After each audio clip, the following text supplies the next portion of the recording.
నమస్తే నేను Priya welcome to Tada media news. Kamareddy జిల్లా కేంద్రంలో ఆదివారం రోజు దేవునిపల్లి పోలీస్ స్టేషన్ పరిధిలోని కాకతీయ నగర్, గాయత్రి నగర్, దేవునిపల్లి, సారంపల్లి కాలనీలో ర్యాపిడ్ యాక్షన్ ఫోర్స్ సిబ్బందితో శాంతి భద్రతల పరిరక్షణకై ఆదివారం రోజు ఉదయం 9 గంటల నుండి 11 గంటల వరకు సిఐ కామారెడ్డి రూరల్ ఆధ్వర్యంలో rapid action force assistant commandant సిబ్బంది దేవునిపల్లి ఎస్ఐ రాజు సిబ్బందితో ఫ్లాగ్ మార్చ్ నిర్వహించడం జరిగింది.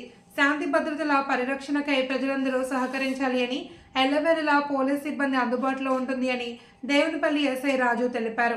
ప్రజలకు శాంతి భద్రత, ప్రజలకు ఏ సమయంలో అయినా పోలీస్ సిబ్బంది అందుబాటులో ఉంటారని తెలిపారు.